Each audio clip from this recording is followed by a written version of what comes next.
Hello friends, welcome to optimistic studies. Optimistic studies में आप सभी का स्वागत है। जैसा कि थंबनेल से आप सभी समझ गए होंगे कि सीजी व्यापम ने सीजी टेट का मॉडल आंसर जारी कर दिया है। तो आइए आप अपने सभी प्रश्नों को मिला लीजिए, क्योंकि ये मॉडल आंसर से अब हम आंसर देखने जा रहे हैं। तो सबसे पहले ये कौन से सेट की बात हो रही है? ये आपके पेपर 1 की बात है। पेपर 1 सेट ए है ना, पेपर 1 सेट ए को हम देख रहे हैं अभी। तो चलिए फिर हम स्टार्ट करते हैं बाल विकास एवं शिक्षा शास्त्र से। सेशन स्टार्ट करने से पहले यदि आप चैनल में पहली बार आए हैं तो चैनल को सब्सक्राइब कर लीजिए, साथ में बेल नोटिफिकेशन को ऑन रखिए, जिससे हम जो भी वीडियो डालें तो आप तक पहुंचती रहे। साथ में सेशन आपको अच्छा लगे तो ज़रूर लाइक कीजिएगा, ज़्यादा से ज़्यादा लोगों तक शेयर ज़रूर कीजिए, जिससे ज़्यादा से ज़्यादा लोग अपने आंसर्स को मिला सके। तो चलिए फिर हम स्टार्ट करें। तो बाल विकास एवं शिक्षा शास्त्र का पहला क्वेश्चन, नैतिक विकास की परिभाषा। नैतिक विकास को परिभाषित करने वाले मनोवैज्ञानिक के बाद करेक्ट आंसर क्या है? पियाजे। नेक्स्ट क्वेश्चन है, एनी सुलेवन जिन्होंने हेलर केलर के ट्यूटर के रूप में कार्य किया, किससे पीड़ित थे? तो यहाँ पे बताया करेक्ट आंसर है आपका दृश्य हानि। 1 2 3 4 जो डायरेक्टली मैं बोल रही हूँ, आप लोग बस अपने आंसर्स मिलाते जाइए। थर्ड में क्या दिया हुआ है? थर्ड का आंसर है यहाँ पे ऑप्शन नंबर डी, संतुलन। फिर उसके बाद में फोर्थ में पियाजे के अनुसार संज्ञानात्मक विकास की दूसरी अवस्था क्या है? तो ऑप्शन नंबर सी, प्राक संक्रिया काल विशेष शिक्षा के सिद्धांत में शामिल है। तो क्या शामिल है? तो ऑप्शन नंबर सी, गैर भेद भावपूर्ण पहचान और मूल्यांकन। फिर छठवें का आंसर क्या दिया हुआ है? सी दिया हुआ है। फिर उसके बाद सातवां क्वेश्चन, शिक्षा का अधिकार है, तो सातवें का आंसर सी है। फिर उसके बाद में आठवां क्वेश्चन क्या है? तो आठवां क्वेश्चन मूल्यांकन विशेष के बारे में बताया गया है। तो करेक्ट आंसर है आपका यहाँ पे 8 है, डायग्नोस्टिक। फिर हम आ जाते हैं 9, जिसमें अधिगम का सिद्धांत प्रतिपादित नहीं किया है। तो अधिगम का सिद्धांत प्रतिपादित नहीं करने वाले हैं BS ब्लूम। फिर है मोटर विकास में व्यक्तिगत विभिन्नताएं होती हैं, फिर भी मोटर विकास का क्रम क्या होता है? तो मोटर विकास का क्रम है सकल मोटर विकास और ठीक मोटर विकास। फिर उसके बाद में एक क्रिया के दौरान मनीषा वाला जो क्वेश्चन आया था, तो यहाँ पे करेक्ट आंसर है हमारा स्वनियमन। 11 का स्वनियमन है, सेट ए है। तो ये चीज को ध्यान रखिए, है ना। फिर उसके बाद विशेष कठिनाइयों मानसिक स्वास्थ्य के मुद्दों पर जो प्रश्न आया था आपका 12वें नंबर का, ऑप्शन नंबर डी आपका करेक्ट आंसर है, विशेष शिक्षा। फिर उसके बाद 13 का उत्तर सही है क्या आपका बी, निरंतरता का सिद्धांत, विकास कभी ना समाप्त होने वाला। व्यक्तिगत को मापने की विधि थीमेटिक ऑपरेशन टेस्ट क्या है? तो ऑप्शन नंबर सी, प्रक्षेपण तकनीक है। विकास के निम्नलिखित सिद्धांतों में से कौन सा सिद्धांत गलत है? तो ऑप्शन नंबर बी, विकास संयोग का परिणाम होता है। फिर विकास का अर्थ क्या है? तो ऑप्शन नंबर डी, परिपक्वता और अनुभव के परिणाम स्वरूप परिवर्तनों की श्रृंखला। फिर विद्रोह की भावना की यदि हम बात करें तो पूर्व किशोरावस्था में अब इस विद्रोह की भावना पूर्व किशोरावस्था से संबंधित है। फिर विकास की किस अवधि को अत्यधिक दबाव और तनाव का काल कहा जाता है? तो ए को कहा जाता है किशोरावस्था को अत्यधिक दबाव और तनाव का काल कहा जाता है। स्मृति स्तर और समझ स्तर के शिक्षण मॉडल के सिंटेक्स के कौन सा चरण प्रमुख है? तो यहाँ पे हमारा करेक्ट आंसर क्या है? तो ऑप्शन नंबर बी, अन्वेषण। फिर निम्नलिखित में से कौन सा सिद्धांत पुनर्बलन का सिद्धांत भी कहलाता है? तो स्फूर्त अनुकूलन सिद्धांत।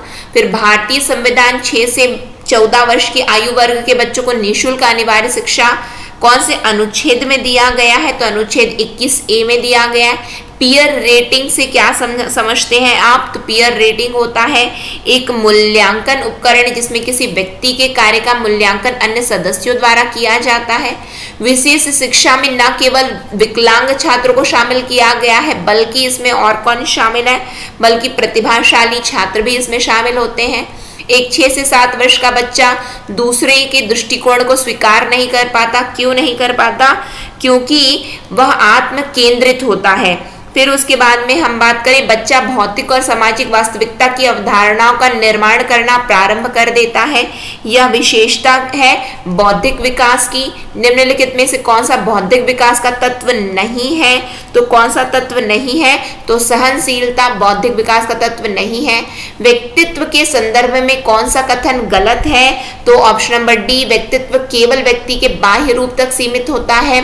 तो निम्नलिखित में से एक बच्चे के सामाजिक विकास को प्रभावित करने वाला व्यक्तिगत कारक नहीं है, तो ए नहीं है। साथी समूह व्यक्तिगत कारक नहीं है। लॉरेंस कोलबर्ग के अनुसार एक कार्य संपादित करना व कुछ ना करना, क्योंकि दूसरे उसे स्वीकार करते हैं। तो नैतिकता का कौन सा चरण यहाँ पे बताया गया, तो पारंपरिक चरण का प्रतिनिधित्व है। दिव्या वाला जो क्वेश्चन आया था, 3 पेन दिखाए गए हैं, अवलोकन पेन ए पेन बी, तो इसका करेक्ट आंसर क्या होगा आपका ऑप्शन नंबर सी, काल्पनिक निगमनात्मक तार्किकता। तो ये हमने बाल विकास एवं शिक्षा शास्त्र देख लिया। हिंदी के प्रश्नों की यदि हम बात करें तो हमसे पूछा गया था शुद्ध वाक्य क्या है, तो शुद्ध वाक्य है साहित्य और जीवन का अभिन्न संबंध है।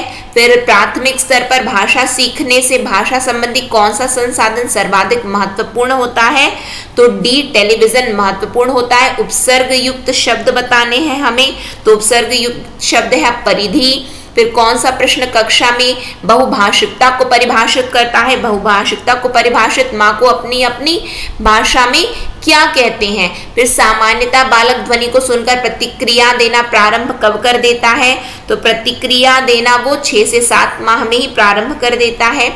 ध्वनियों के मेल से बने सार्थक वर्ण समुदाय को क्या कहते हैं, तो अक्षर कहते हैं। निम्न स्वरों में ह्रस्व स्वर बताना है हमें, तो ह्रस्व स्वर आ है। निम्न शब्दों में तत्सम बताना है हमें, तो वत्स तत्सम है। फिर उसके बाद में पूछा गया है वाक्य के में सही पदक्रम क्या है, तो सही पदक्रम है लड़का पुस्तक पढ़ता है।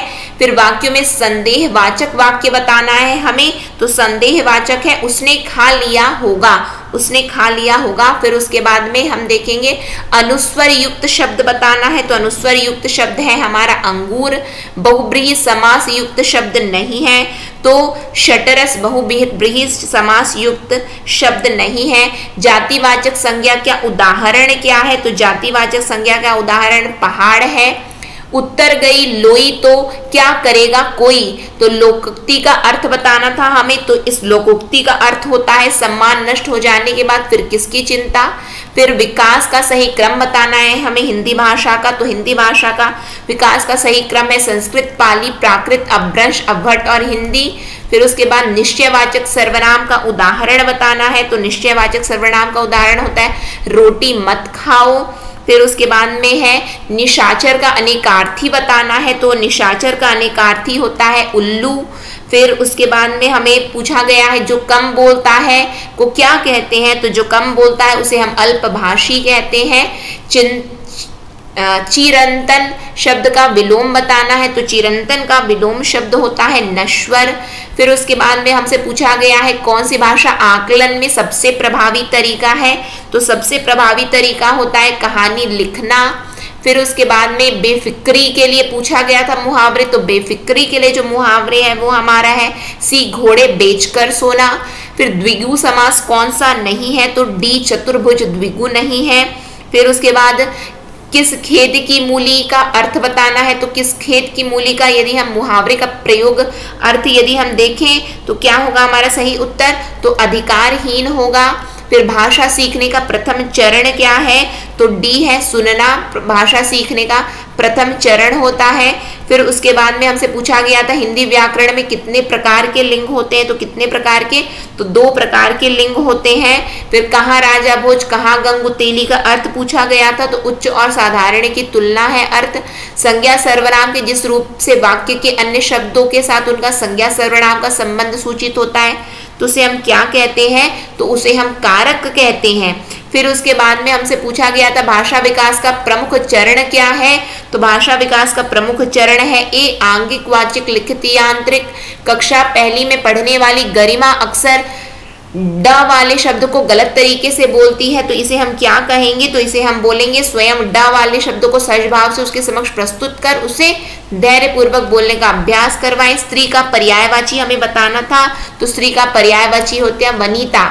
फिर हमसे इंग्लिश की बात करें तो इंग्लिश में हमसे जो 61 नंबर का जो क्वेश्चन है उसका सही आंसर है हमारा सोशियोलॉजी। 62 का करेक्ट आंसर है हमारा एडजेक्टिव। 63 का हमारा करेक्ट आंसर है ऑप्शन नंबर ए यानी कि प्राइमरी एंड सेकेंडरी स्टेज। 63 का करेक्ट आंसर हमारा क्या है, तो ए मोस्ट फ्रूटफुली यूज्ड। 64 का करेक्ट आंसर है हमारा अंडर ग्रेजुएट और पोस्ट ग्रेजुएट स्टेज। फिर उसके बाद 65 का आंसर यदि हम देखें तो 65 में हमें जो बोला गया था कि हमें वुवन ये जो बताना था, यानी कि वुवन बताना था हमें, तो 65 का करेक्ट आंसर है ऑप्शन नंबर बी वर्ब। 66 का करेक्ट आंसर है option number C woven into the curriculum. 67 का करेक्ट आंसर है हमारा option number B school subject वाला। फिर 68 का करेक्ट आंसर है हमारा option number D all of this. 69 का करेक्ट आंसर है हमारा ऑप्शन नंबर ए। फिर उसके बाद में 70 को यदि हम देखें तो 70 का करेक्ट आंसर है हमारा ऑप्शन नंबर बी डिस्ट्रेसिंग। फिर 71 का करेक्ट आंसर है हमारा ऑप्शन नंबर ए डर्टी अनप्लेजेंट। 72 का करेक्ट आंसर है हमारा स्किलफुल। फिर उसके बाद में हैफलेस का मीनिंग हमसे पूछा गया था, तो हैफलेस का मीनिंग होता है डी अनफॉर्चुनेट। 74 का करेक्ट आंसर यदि हम देखें तो ऑप्शन नंबर बी है एडजेक्टिव। 75 को यदि हम देखें तो ऑप्शन नंबर ए है नाउन। यदि हम 76 देखें तो 76 का करेक्ट आंसर है हमारा ऑप्शन नंबर बी फॉसिलाइजेशन। 77 का हमारा correct answer option number B code switching. फिर उसके बाद में 78 की यदि हम बात करें तो 78 का हमारा करेक्ट आंसर हो जाता है यहाँ पे option number A ipsative referenced assessment. फिर 79 को यदि हम देखें तो option number D to integrate listening writing होगा। 80 को देखेंगे तो ऑप्शन नंबर ए है हमारा, क्या है ऑप्शन नंबर ए, यानी कि वन एक्विजिशन और लर्निंग है। फिर 81 को यदि हम देखें तो सी हो जाएगा to make the free use of language. फिर 82 को देखें तो डी ऑप्शन हमारा सही है कि प्लेजर और एक्सटेंसिव रीडिंग होगा यहाँ पे हमारा। फिर 83 को यदि हम देखें तो ऑप्शन नंबर डी हमारा करेक्ट है, यानी कि ऑल ऑफ द अबव। 84 को यदि हम देखें तो ऑप्शन नंबर डी हमारा करेक्ट है कोलाज ऑफ पेपर कटिंग। 85 को यदि हम देखें 84 हमारा हो गया। 85 को यदि हम देखें तो option number B pre listening activity हो रही है। 86 में यदि हम देखें तो ऑप्शन नंबर डी हमारा सही है डायग्नोस्टिक टेस्ट हो रहा है ये। 87 क्या है तो ऑप्शन नंबर सी प्रोसीजर हमारा सही है। 88 का correct answer option number B है वॉकेब और ग्रामर है। फिर 89 की यदि हम बात करें तो ऑप्शन नंबर सी हमारा सही है रीडिंग। फिर 90 की यदि हम बात करेंगे तो ऑप्शन नंबर बी हमारा सही है वैगॉट्स्की। यहीं पे यदि हम बात कर रहे हैं मैथ्स की तो मैथ्स में हम आ जाते हैं। 91 का हमारा करेक्ट आंसर बताया गया है ऑप्शन नंबर ए। 92 का करेक्ट आंसर है हमारा option number B banking model. फिर 93 का हमारा करेक्ट आंसर बताया गया ऑप्शन नंबर बी रिलेशन। 94 का करेक्ट आंसर बताया गया है यहाँ पे, ये 91 हो गया हमारा। 94 का करेक्ट आंसर बताया गया है ऑप्शन नंबर ए इंडक्टिव। 95 का है ऑप्शन नंबर सी रिसर्च। फिर 96 का करेक्ट आंसर बताया गया हमें option number D all of the above. 97 का करेक्ट आंसर है ऑप्शन नंबर बी 99। 98 का करेक्ट आंसर है यहाँ पे ऑप्शन नंबर 98 हो गया क्या, 98 का करेक्ट आंसर है ऑप्शन नंबर बी। 99 का करेक्ट आंसर है ऑप्शन नंबर बी। फिर 100 का करेक्ट आंसर है हमारा ऑप्शन नंबर डी। फिर उसके बाद 101 देखें तो कौन सा करेक्ट आंसर है हमारा ऑप्शन नंबर ए। आप सेट ए में मिलाइए और यदि दूसरे सेट का है तो वो भी आप लोग बाकी आपके पास जो भी पेपर है उसके हिसाब से आप मिला सकते हैं ना। और ये जो फिर उसके बाद 102 की यदि हम बात करें तो ऑप्शन नंबर सी हमारा करेक्ट आंसर है। 103 की बात करेंगे तो 103 में करेक्ट आंसर है ऑप्शन नंबर सी। फिर उसके बाद 104 को देखेंगे तो ऑप्शन नंबर सी हमारा करेक्ट आंसर है। फिर 105 को देखें तो ऑप्शन नंबर डी हमारा करेक्ट है। 106 को देखें तो ऑप्शन नंबर सी हमारा करेक्ट आंसर निकल करके आएगा। 107 का हमारा करेक्ट आंसर है ऑप्शन नंबर बी। फिर उसके बाद में 108 की यदि हम बात करें तो 108 में करेक्ट आंसर है हमारा ऑप्शन नंबर बी। फिर 109 की बात कर रहे हैं तो हमारा करेक्ट आंसर है ऑप्शन नंबर ए।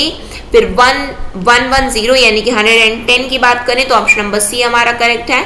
फिर उसके बाद 111 की बात करें तो 111 में करेक्ट आंसर है ए। 112 में हमारा करेक्ट आंसर है ए। 113 में हमारा करेक्ट आंसर है ऑप्शन नंबर बी। फिर 114 में हमारा करेक्ट आंसर है ऑप्शन नंबर बी।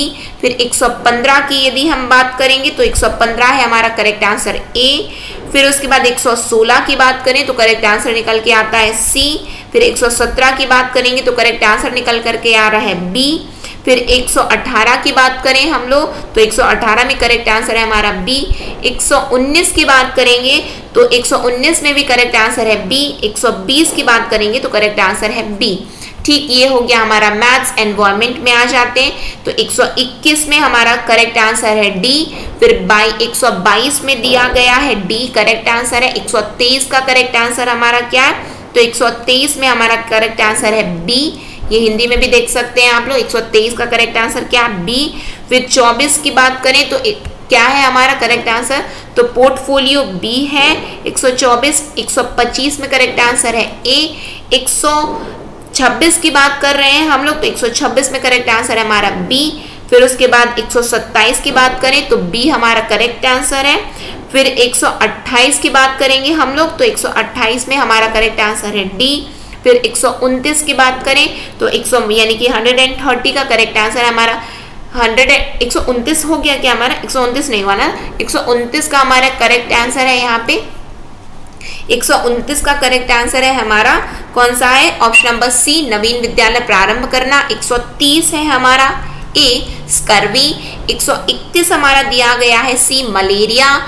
32 दिया गया है हमारा कौन सा करेक्ट आंसर दिया गया है, बी दिया गया है, यानी कि ऑप्शन नंबर बी हमारा सही है, ए बी सी सही है। फिर 133 की बात करेंगे तो डी आ रहा है करेक्ट आंसर। 134 की बात कर रहे हैं हम लोग तो 134 में करेक्ट आंसर दिया गया है डी। 135 का करेक्ट आंसर दिया गया है बी। फिर 136 की बात कर रहे हैं हम तो 136 में करेक्ट आंसर हमारा दिया गया है ए। 137 में करेक्ट आंसर दिया गया है डी।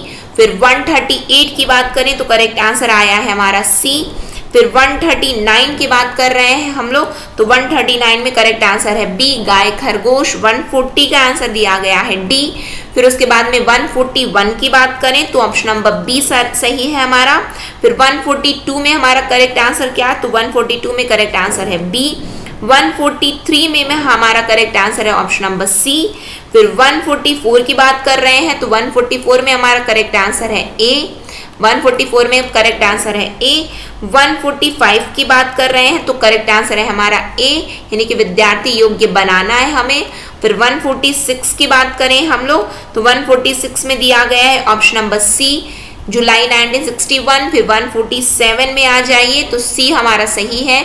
148 का करेक्ट आंसर बताया गया है बी। और यदि हम 149 में आए तो ऑप्शन नंबर सी सही है। और 150 को यदि हम देखें तो ऑप्शन नंबर बी हमारा सही है। तो ये हमने देख लिया आपका सेट ए पेपर 1 का हमने मॉडल आंसर मिला लिया है जो कि व्यापम की साइट में उपलब्ध है। इसका पीडीएफ मैं अपने टेलीग्राम चैनल ऑप्टिमिस्टिक स्टडीज में अपलोड कर दूंगी, तो आप जाकर के पीडीएफ भी डाउनलोड कर सकते हो और आपका जो भी सेट है आप उसके अकॉर्डिंग भी मिला सकते हो।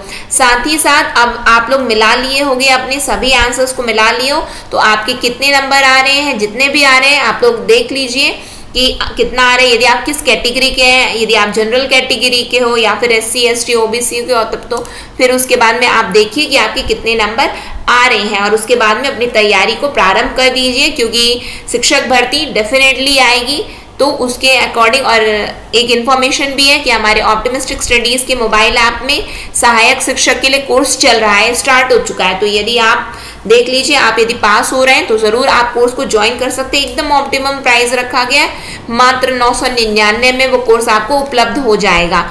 तो अधिक जानकारी के लिए आप हमें इस नंबर पर संपर्क कर सकते हैं 9584532690। इस नंबर पर आप संपर्क करके किसी भी प्रकार की आपको जानकारी चाहिए कोर्स को परचेज करने से संबंधित तो आप बिल्कुल आप परचेज करिए और अपनी तैयारी में बिल्कुल लग जाइए। इसी के साथ में आज की क्लास को एंड करूंगी। आशा है कि आप सभी का पेपर निकल रहा होगा, जो भी आप लोग देख रहे हैं तो। और इसी के साथ में सेशन को एंड करेंगे। नेक्स्ट सेशन में हम बहुत जल्द मिलेंगे। नेक्स्ट सेशन तक के लिए optimistic learning. Thank you for the session. जय हिंद, जय भारत।